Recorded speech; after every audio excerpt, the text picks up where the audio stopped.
All right. Looking forward to homecoming. Getting a good App State team to come in here on a noon start, which is obviously going to be something a little different for us this week. But like the way the guys are approaching this week already. So, obviously it's going to be a challenge. We need to play better football for all 60 minutes. So, questions? The guys said after the JMU game they never want to feel like this again. Mm-hmm. In your mind, how has the energy looked in practice in comparison to prior weeks? Yeah, I mean, we've only really had one, right? But I thought the energy was good. I thought the energy in meetings was good. I wouldn't say there was necessarily a whole lot of dialogue, but there was I thought it was usually volume reflects confidence, and I thought the guys answered with great volume. And I know that sounds ridiculous, but it is certainly a window into the soul there. If somebody's being meek when they answer you, as opposed to answering with a little gusto and things like that. And then I thought at practice the guys went out there and they did a really, really nice job at practice, ran around, did some things. How's your mindset divided between concern after the last 2 weeks and confidence your guys have this?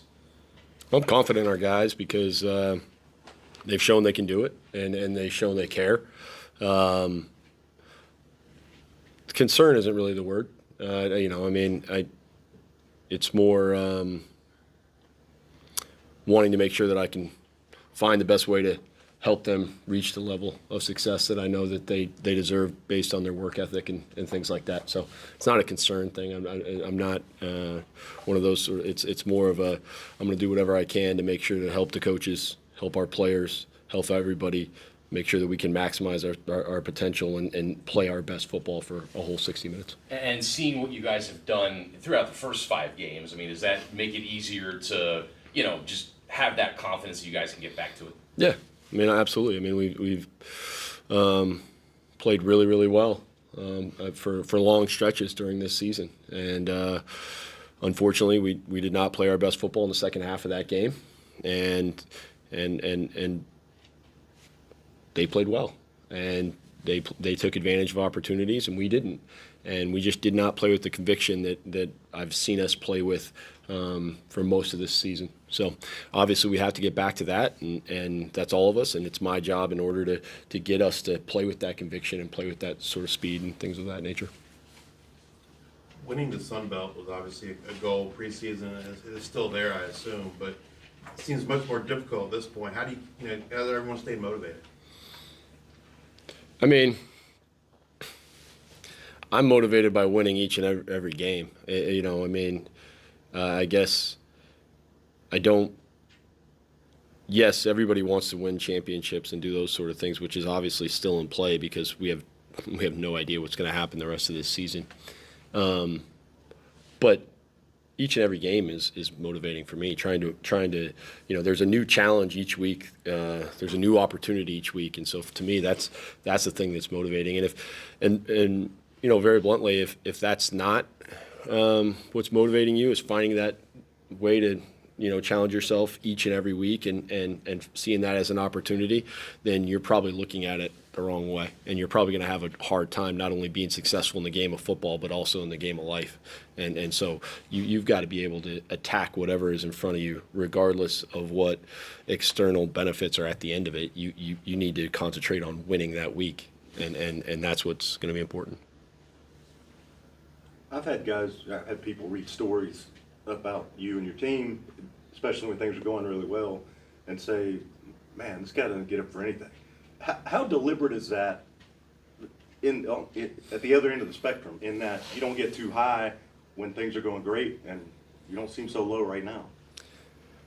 Well, I think that people who say that probably don't watch the games. I get pretty excited, right? I get pretty pumped up. I get pretty excited. So I don't necessarily think that. I guess here's what I would say is 24 hours later or 114 hours in advance, do people want me to be like, the emotional aspect of that is pretty gone at that point, right? I mean, it's much more of a rational impact on what's going on. I mean, the guys in the locker room have seen me excited. They've seen me angry, right? I mean, pretty substantially on both sides. It's just funny that you say that because, and I know why, and it's usually in these settings. I don't think our players or the people in the building would say that. I would think that every game, it's the opposite. Every game is important to me. Every game means something to me. Every game feels tremendous when we win, and every game hurts like I've been kicked in the stomach when we lose. So I think that, but 24 hours later, I've never been one of those coaches. I don't generally, a kid makes a mistake at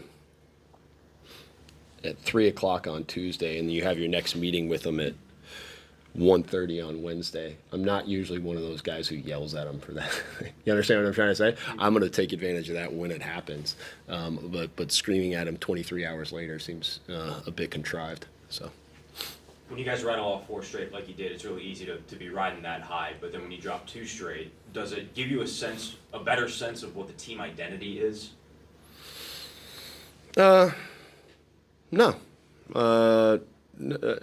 I think it shows us what our identity needs to be, right? We've got to make sure that we play with conviction. We've got to make sure that we play fast, we play physical and violent. I think that when we're playing our best football, that's what our identity is, right? I'd like to think that our identity isn't going to change as people or as men, based on the results. But I would like to think that we're able to see when our best results happen, through the hard work and preparation that we have, and then how that needs to play itself out on the field.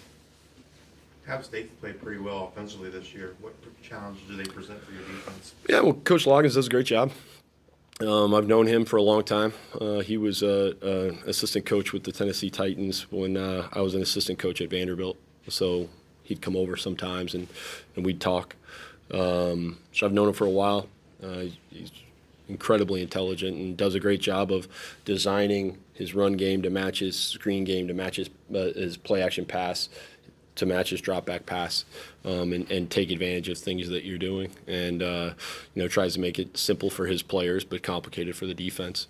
So, and then they've got some great players. And they really do. I mean, their running back is very talented, and you've got to really tackle him. He's not just going to go down with a thud. You got to wrap him up. Number 4, their tight end, is extremely dangerous, particularly in the pass game. They have a slot receiver, number 15, who can really get going, and they try to find him on a number of different plays. But then their 2 outside guys are big, physical guys who can make contested catches. And then they've got some other guys to mix in there. They've got other tight ends that they play as well to get in some 12 personnel sets and things like that. They've got some other running backs that complement very well the running back that they have. I think it's overall they're talented, but then they also have a good scheme. What's changed besides wins and losses? You win 4 in a row, you lose 2 straight. From your perspective, what's changed maybe about the team, or what hasn't changed? I mean, I think the thing that's changed the most is everybody asks me how I'm doing. I think it's part of being, in the public eye, and it's also part of our profession, my profession. But, listen, every single one of us has wins and losses, right? I mean, we all have wins and losses throughout our lives and those sort of things. The difference is when I have mine, they're more public, right? And so people can say to themselves, hey, they see me and they say Coach, which is apparently my first name, and hey Coach, like, how you doing? It's like, man, like, I want to win as much as anybody in the country, and I want to represent Old Dominion well and show everybody what a first-class university this is more than anybody in the country. When we lose, I feel as much or more pain than anybody because I invest heavily in it. But I'm going to be able to react and get ready for the next game because not only is it important for me, but it's important for the kids around me, and it's important for those young men to see how people need to respond to things. It's important for the two young men in my house to see how people respond to these sort of things. So, I think that's probably the thing that's changed the most. Ricky, schematically, what changed between the first and the second half? After looking at film, what went wrong that you guys were doing right in the first half, do you think?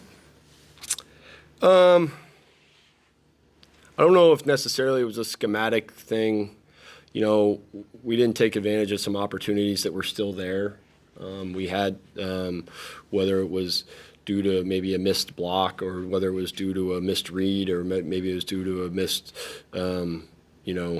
missed throw or misread in the run game or whatever. So I don't necessarily think it was a schematic thing. I think we got into a mode where we pressed and rushed, particularly because we turned the ball over on the first play of the second half, which obviously we can't do, and then they are able to go down and score, and it kind of puts guys felt unneeded pressure. There's less time in the game now and those sort of things. We were able to respond to those things very well in the first half and respond to that pressure. And so I think it was more about that. We just did not respond at the same level we did. I didn't necessarily think it was a schematic issue. Although, credit to them. I thought one thing they did really well is they continued to respond, right? They continued to apply that pressure, which that a lot of credit goes to them and their staff and their coaching staff. Was there a missed block on the first play? I mean, yeah. I mean, we did have in the second half, we had some uncharacteristic miscommunications on some things that we shouldn't have had. And like I said, that was uncharacteristic of really how we've been. We've been very good at communicating all year. Thank you. Coach, I'm sure the turnover numbers are something that you want to limit, considering where you guys are in the nation now. How do you address the guys, especially when it comes to the special teams part of it? Yeah, I mean, it's one of those things that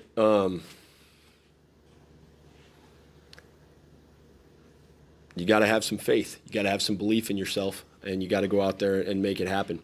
What you don't want to do is you don't want to play scared, right? I mean, you talk about the techniques, you talk about the fundamentals, you talk about those sort of things, and that's what needs to carry you through that.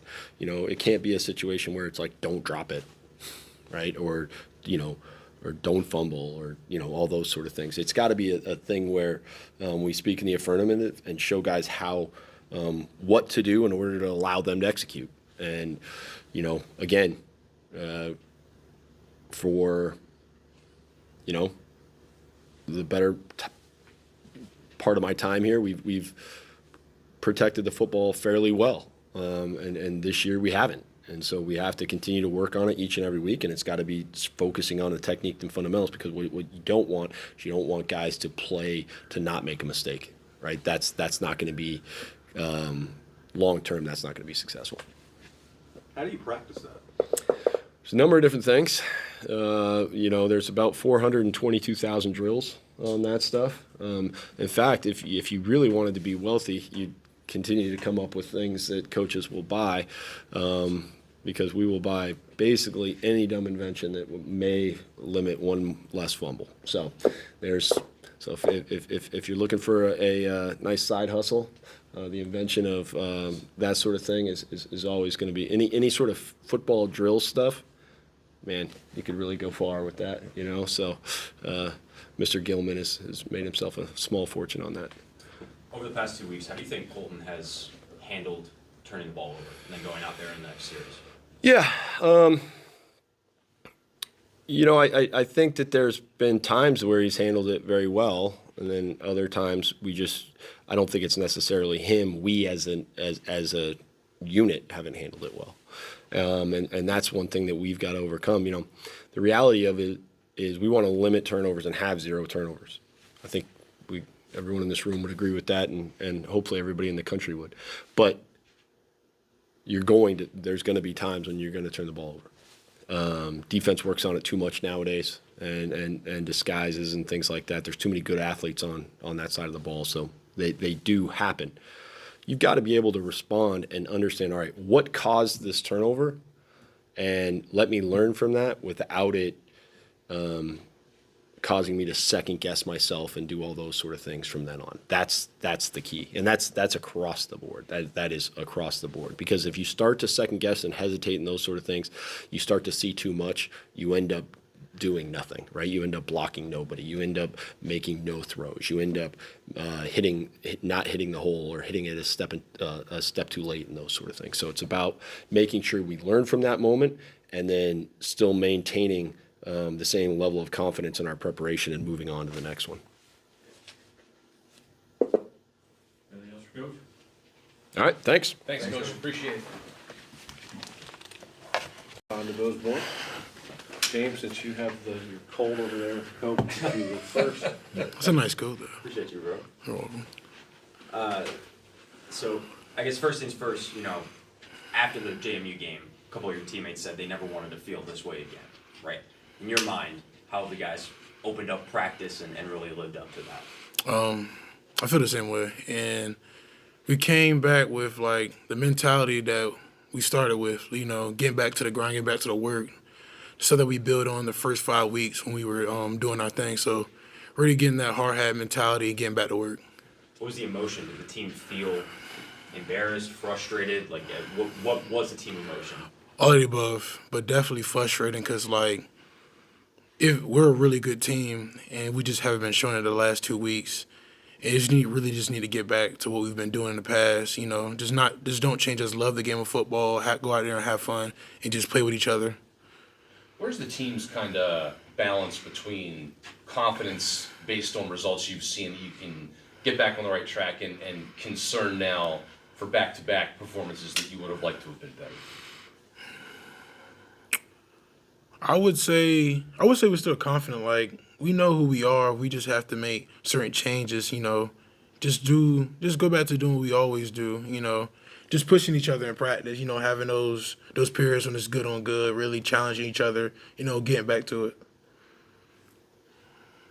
How bad was that second half? I mean, is that just as big a nightmare as you get in college football? Yeah, I would say that. Not moving the ball, only having about 10 yards in the second half. That's not us. So it was pretty embarrassing, but we won't let that happen again.